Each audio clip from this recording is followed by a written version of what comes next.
Hey, hey, hey. All right, you guys, let's do some training on calling referrals. This is National Sales Director Leah Lachlan, and this is just a quick training video on the script and the system to follow up with referrals. So tip number one is to get them. You want to get referrals at your parties. And even if you still have plenty of friends and family and acquaintances to call and reach out to, and even if you're not quite ready to maybe start calling referrals, still get them.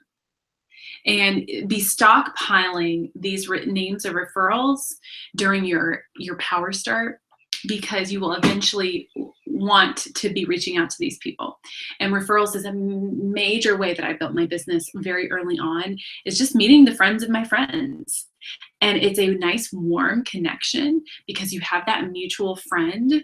And so it makes it warm, and you can establish trust right away because they know that person, and they figure if you're mutual friends, they can trust you. And it's just it's to meet new people. And so there's multiple ways to get referrals at your parties.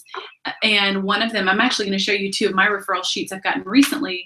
And one of them it looks like this. It's called the Fabulous Friends and Family Referral Sheet.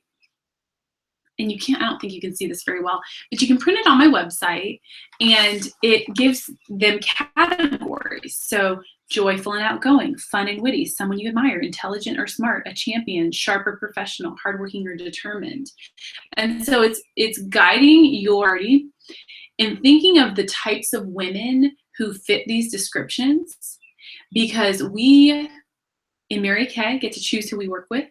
And I don't know about you, but I want to work with joyful women who are funny, who are champions, who are sharp and professional, who are hardworking and determined. This is opening up their cell phone and starting with A and writing people's names down.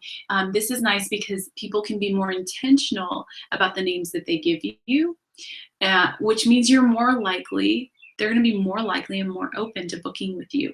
And then when you reach out to them, you can say like, hey, your friend actually wrote you down as someone that is really outgoing and joyful, that she knows she thought of you for that description.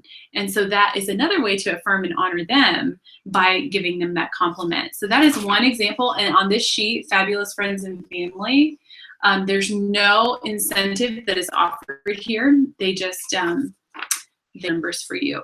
Then the other option, you guys, is the party sheet. The party sheet is on my website. It's a sheet that we use at our skincare class to close the sets and the flip chart script. This is a part of the flip chart script that we use. And there's a sheet that offers a free makeup remover or mascara, or that doesn't. Okay, so you can offer that as a gift, or you don't have to. My kids got a hold of this and like scribbled all over it, so if it's a little mess.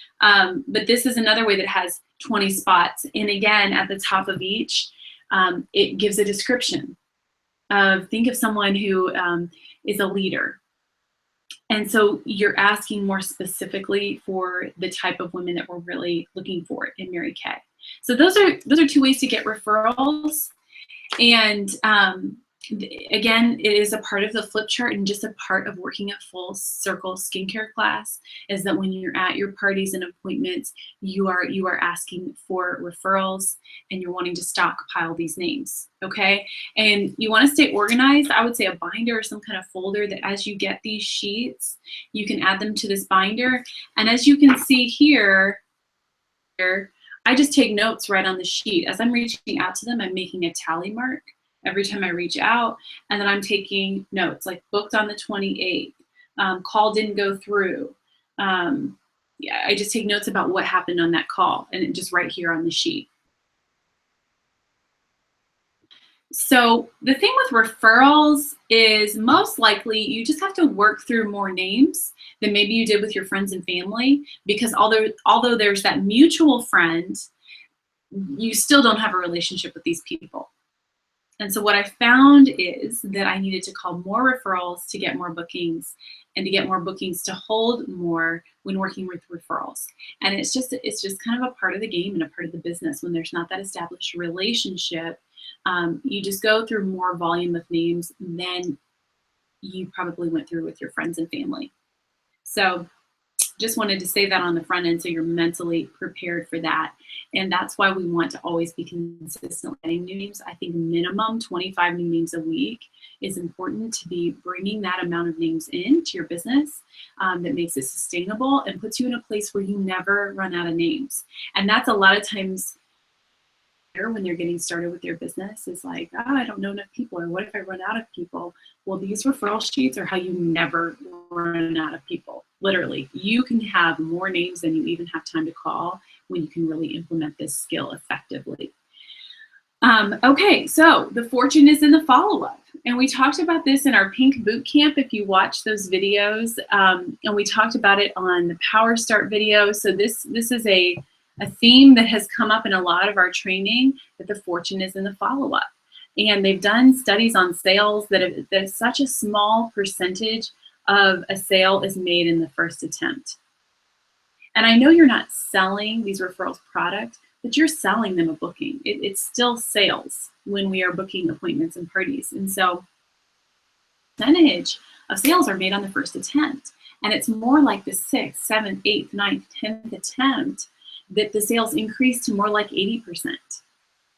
Okay, so you want to follow up, and there's a way in Mary Kay that we do it with still honoring people and not causing them to feel pressured, and just honoring and respecting them and serving them. Okay, there is a way to do that, because you might hear like, oh, reaching out 6, 7, 8, 9, 10 times. You might hear that and think, oh, I would never do that.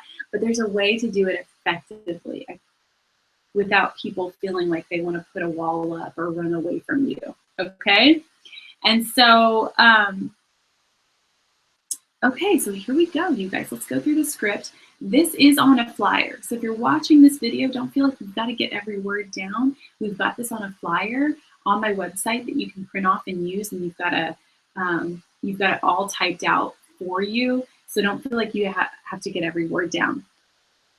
And so it's very similar to the Power Start. If you've watched our Power Start Pink Boot Camp training video, you want to start with at least 30 names.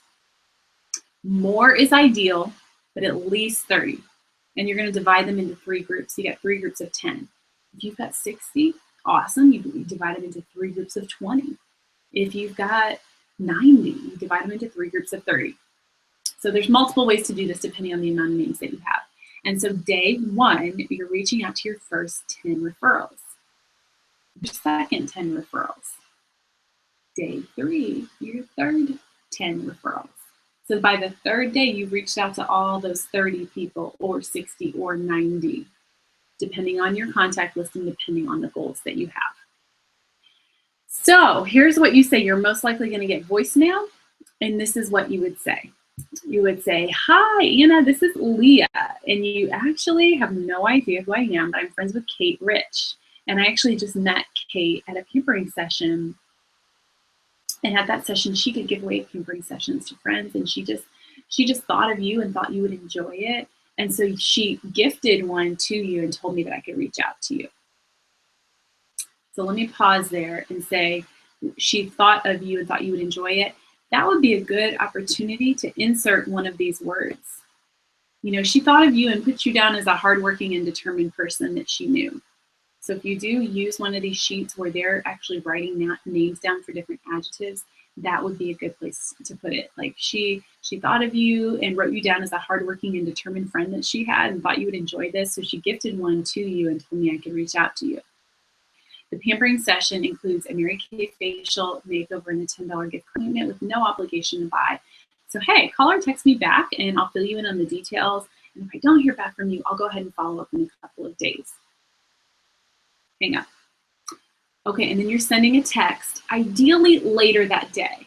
If you need to send it right after the call, then do that. You want to send it later in that day because she might hear the voicemail and think, oh, that sounds great, but then she doesn't remember to follow up. And you guys, that's the thing. People just don't often take action right away, and they don't make a decision on the spot. Most of the time they think, oh, that sounds fun. That's really nice that Kate thought of me. Click. And then they're on to the next thing, and they're busy. We're busy people, and they forget about it. Next reminder later that day helps her to think, oh yeah, I meant to get back to her. And so you send the text later, and the text just says, Hi, Emily, this is Leah. I'm friends with Kate Rich, and Kate said it would be okay if I reached out to you about the pampering session she gifted to you. I left you a voicemail about it and wanted to make sure you received it. If I don't hear back, I'll follow up in a couple of days. Okay, so then you're using that voicemail and text script on day 1, 2, and 3 with those 10 people, and then your next group of 10, and your next group of 10. So by 3 days, you've reached out to 30 or more people. And then it's day 4. You guys, and then day 4, you go back to a list of 10 people because you're going to follow up because you said that you would. Remember, you said, if I don't hear back, I'll follow up in a couple of days. And so when she sees you calling again and sees your text again, since you told her you would follow up, you guys, it's going to be received more warmly than if maybe you didn't say that. Okay, she's going to see it and say, oh yeah, she told me she would follow up. I forgot about that. Okay, so it's a really important line in our script is, if I don't hear back from you, I'll follow up in a couple of days. Okay, so day 4 voicemail to group 1, you say, hey, it's Leah again. Hey, I just wanted to follow up really quickly about the pampering session and gift card that Kate had gifted to you that she really thought you would enjoy. So call me back or text me back if you're interested, and I can send you it. I know you're super busy, so if I don't hear back, I'll go ahead and follow up again in a couple of days. Click, hang up, ideally later that day. The text says, hi, Emily, it's Leah again, friends with Kate. I wanted to follow up about the pampering session Kate thought you would enjoy. Text back if you're interested, and if I don't hear back, I'll follow up in a couple of days. Okay, so you've used that same script on day 4, 5, and 6 with your 3 groups of 10 people. Then it's day 7, and you're going back to group 1. And this is your kind of your closure message, your final message to them. You say, hey, Emily, it's Leah again. I just wanted to follow up one more time about your pampering session from Kate. And if I don't hear back, I'm assuming you're just like super, super busy. So maybe a couple of months from now would work better. I will follow up then. And then the text says something similar. You say, hey, this is Leah again. I wanted to try one last time to connect about the pampering. Text back if you're interested. And if I don't hear back, I'll just assume you're super, super busy, and I'll follow up in a couple of months. Hope you have a great day. And then done. And so that is the script that you go through. And by day 9, you will have gone through each of the 3 groups 3 times. And then ideally in those 9 days, you got a new fresh group of people to call. And you can just continue on this follow-up script. And then one last thing I want to say is that once because usually people are going to respond through text, and you're going to communicate through text. And there comes that point where you actually pick the day and the time.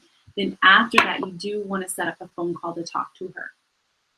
So let's say you picked, next Saturday at 2, and you've done that communication through text.